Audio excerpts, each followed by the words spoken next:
अस्सलाम वालेकुम my all friends, कैसे हैं आप सब लोग। उम्मीद है आप सब लोग बहुत अच्छे होंगे। और आ गई हूँ मैं आज एक नया टॉपिक लेके, जो कि फिर से वाइफ के लिए है। और मोस्टली ये मेरे को एक भाई ने बोला कि कुछ बीवियाँ ऐसी होती हैं जो अपने हस्बैंड से गंदी तरह से पेश आती हैं और उनकी फैमिली के बारे में कुछ का कुछ बोलती रहती हैं। तो उसके लिए आप एक वीडियो बनाएं।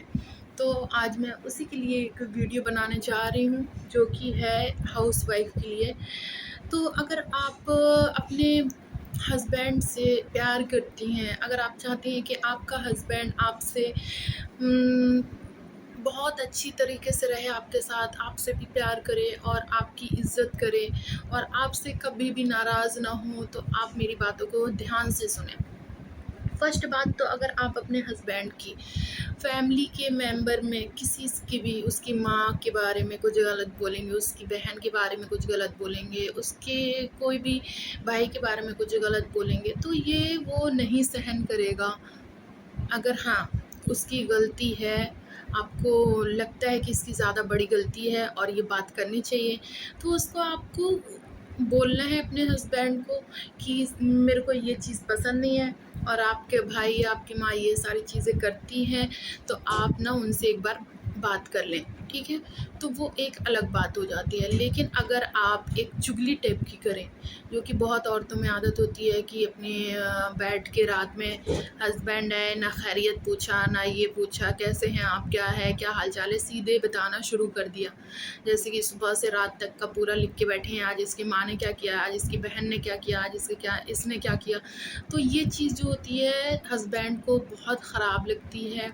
और हस्बैंड इन सब चीज़ों से देखकर अपनी बीवी से क्या करते हैं, उनके उनके दिल में ये हो जाता है, यार ये तो मेरी माँ बाप से, मेरे भाई से, मेरी बहन से बहुत चिढ़ती है, तो ये किस तरीके से रहेगी। तो वो उनके अंदर ना नेगेटिविटी आ जाती है, वो नेगेटिव चीज़ लाने लगते हैं आपके लिए अपने मन में। तो इसलिए हमें इन सब चीज़ों का ध्यान रखना है कि मेरे, अगर आपको कुछ लगता है गलत है, ये चीज़ मेरे साथ गलत हो रहा है, तो आप अपने हस्बैंड को बैठा के उनके पास जाएं, जो आपके साथ गलत कर रहा है उनसे बात करें, सामने सामने, फेस टू फेस। तो आप, इससे क्या होगा कि आपके हस्बैंड को भी क्लियर होगा कि आपके साथ गलत हो रहा है और आप इस सब चीज़ में सही बोल रहे हो। अगर आप चुगली टाइप का बताएंगे कि आपकी माँ ऐसा करती है, आपके बहन ऐसा करते हैं, तो उससे क्या होगा कि आपके हस्बैंड को लगेगा कि ये मेरे माँ बहन को ऐसे ही बोलती रहती है बिना फालतू का। तो उससे आपके रिश्ते में दरार आएगी, आपका रिश्ता जो है वो कमज़ोर पड़ेगा, आपके रिलेशनशिप में बहुत सारी चीज़ें ऐसी आ जाएंगी जो नहीं आनी चाहिए एक हस्बैंड एंड वाइफ के रिलेशन में। तो आपको, अगर आपको मैंने बताया कि कोई डाउट है, तो आप अपने हस्बैंड को फेस टू फेस उनसे बात कराएं। सेकंड बात, जो मोस्टली वाइफ करती हैं अपने हस्बैंड के साथ, बहुत ज़्यादा मैंने बोला है कि एक वीडियो भी बनाया है कि हमें उतना ही बोलना चाहिए जितना कि हम दूसरा सहन कर पाए, और हमारे मुंह से कोई भी ऐसी बातें नहीं आनी चाहिए जिससे कि दूसरे को ठेस पहुँचे, है ना।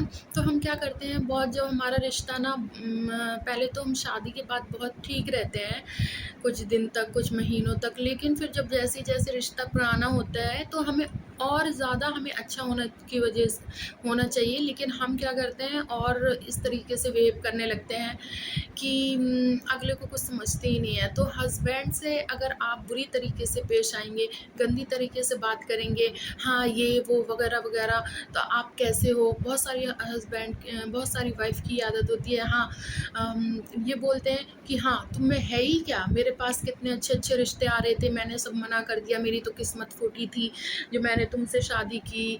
और क्या कहते हैं, मेरे पास तो बहुत अच्छे अच्छे रिश्ते आ रहे थे, तुम में पता नहीं ऐसा मैंने क्या देख लिया, मेरी किस्मत ही ख़राब थी जो तुम मिल गए। ये सारी चीज़ें जो होती है वो आपके हस्बैंड के अंदर आपके लिए मन ख़राब पूरी तरीके से कर देती है, और आपके लिए जो है वो नफ़रत पैदा करने लगती है कि आप देखें, शादी होने के बाद भी किसी और के लिए सोच रहे हैं, अपने हस्बैंड होते हुए भी आप उस अपने ही हस्बैंड के सामने किसी और के लिए बोल रहे हैं, तो उसको बहुत ख़राब फील होगा। आप सोचें कि अगर कोई हस्बैंड आपके लिए ऐसा बोले तो आपको भी ख़राब होगा ना। तो ऐसा बहुत सारे हस्बैंड भी अपनी वाइफ के लिए ऐसे ही बोलते हैं। मैं इस टॉपिक पे भी ज़रूर बात करूँगी इंशाल्लाह नेक्स्ट वीडियो में, लेकिन अभी ये वाइफ के बारे में बात कर रही हूँ, तो उसी के बारे में बताएंगे। तो आपको अगर अपना रिश्ता अच्छा रखना है तो आपको मोस्टली ये बातों का ध्यान रखना है कि मेरा हस्बैंड इस चीज़ों से मुझसे नफ़रत करने लगेगा।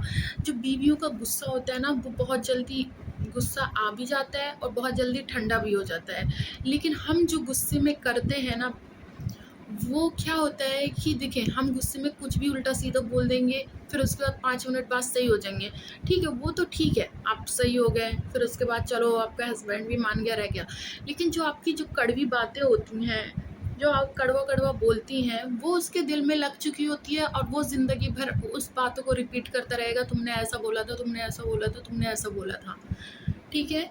वो कभी नहीं भूलेगा ये सारी चीज़ों को। तो ये आपको याद रखना है कि आपको अपने हस्बैंड के पास किस तरीके से पेश आना है, किस तरीके से वर्ड यूज़ करना है, ताकि उसको उसके दिल में ना ऐसी बातें बैठ जाए। क्योंकि देखिए, मैंने पहले भी बोला है कि शादी एक ऐसी चीज़ है जिसे हम बार-बार नहीं कर सकते। एक को छोड़ के, दूसरे को छोड़ के, तीसरे को छोड़ के शादियाँ नहीं कर सकते। हमें एक ही के साथ रहना है, तो क्यों ना हम उस रिश्ते को ही अच्छा बना के रखें। क्योंकि आप चाहे जितना कोशिश कर लेना, आपका साथ जो होता है ना, लड़की का साथ देने वाला सिर्फ़ और सिर्फ़ उसका पति या उसका शौहर होता है। उसका साथ देने वाला माँ-बाप नहीं होते हैं। बेटे का साथ वो देंगे, लेकिन लड़की की ऐसी कहानी है, शुरुआत से होती आ रही है।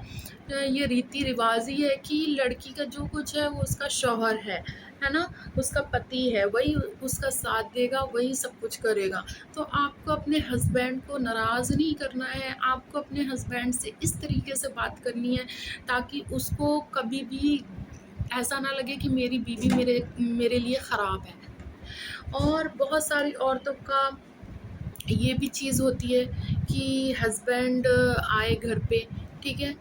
वो उनसे ना उनकी खैरियत पूछेंगी, ना कुछ पूछेंगी। उन जो कहते हैं शक की बीमारी, कुछ बीवियों को इतना ज़्यादा शक होता है अपने हस्बैंड के ऊपर कि वो एक तो उनको काम पे भी जाएँगे तो उनको बार-बार मैसेज कॉल करके परेशान करेगी, कहाँ है, क्या है, वीडियो कॉल करो, वीडियो भेजो, ये करो, वो करो, ठीक है। मैं मानती हूँ वो प्यार करती है इसलिए ऐसा करती है, लेकिन हमें इतना भी शक नहीं करना चाहिए कि दूसरा वाला तंग होके हमें छोड़ दे। जो शक होता है ना, अगर कोई अच्छा होगा ना इंसान और आप उसको इतना ज़्यादा तंग करेंगे ना शक शक की वजह से, क्योंकि हमें पहले ठोस सबूत चाहिए, फिर उसके बाद हम शक करें तो हाँ, बनता है कि आपने पहले भी ऐसा किया था इसलिए हम आपके ऊपर शक करते हैं। लेकिन अगर आप शक ऐसे ही करते जाएंगे, ऐसे ही करते जाएंगे, बिना फालतू का करते जाएंगे कि आपको सिर्फ दिल और दिमाग में सोच के उसके ऊपर शक करेंगे, तो वो तंग आके आपको छोड़ भी सकता है। ये मेरी बात ध्यान से सुन लें। और आपको ऐसा नहीं करना है कि हर टाइम उसको सताना है, फ़ोन करना है, कॉल करना है, वीडियो कॉल करो, पिक भेजो, ये करो, वो करो। यार वो काम करेगा या आपको ये सब चीज़ों के लिए बैठा रहेगा? जब वो फिर कमाएगा नहीं तो आप बोलेंगे कमाता नहीं है, पैसे नहीं लाता है, खर्च कैसे चलाएँगे, ये क्या कराएँगे? क्योंकि आप उसको यार मेंटली डिस्टर्ब कर दोगे, मेंटली डिस्टर्ब हो जाएगा तो वो काम कैसे करेगा? वो फिर यही इसी सब चीज़ में उलझा रहेगा, एक दिन तंग आके आपको ही छोड़ देगा। तो आपको ऐसा नहीं करना है, आपको अपने समझदारी से काम लेना है। आपको अगर शक होता है कोई भी चीज़ में तो आप उसका पहले प्रूफ़ ढूँढें। आपको लगता है कि ये सही है, फिर उसके बाद शक करें, बनता है। लेकिन उसके पहले इतना बिना फ़ालतू का इतना ज़्यादा शक करने की ज़रूरत नहीं है। आराम से अपनी आपको ज़िंदगी काटनी है, ज़िंदगी बितानी है, तो ये सारी चीज़ें आपको छोड़नी पड़ेगी। और ये वाइफ़ के लिए जो मैंने बताया, ये मोस्टली चीज़ें हैं। अगर आप इनको नहीं छोड़ेंगे तो आप अपने रिश्ते को ख़राब कर लेंगे। आगे वाला तंग होके आपको सीधा डायरेक्ट छोड़ देगा। आज का दौर ऐसा है ना? पहले वो 1-2 बार चांस भी दे सकता है, जो ज़िद्दी मर्द होते हैं वो छोड़ भी देते हैं, उनको फ़र्क नहीं पड़ेगा, उनके लिए लड़कियों की लाइन लगी रहती है। लेकिन अगर आपके लिए भी लड़कों की लाइन लगी रहती है ना, तो आप ये ना सोचें कि आप इज़्ज़त कितनी भी आप सही होगी ना, आपको इज़्ज़त नहीं मिलने वाली दूसरे शौहर से, जो पहले शौहर से मिलेगी। ये मेरी ख़ास वीडियो है एक बीवी के लिए, इस पे ध्यान दें और गौर करें। इंशाल्लाह फिर मिलती हूँ नेक्स्ट वीडियो के साथ। अल्लाह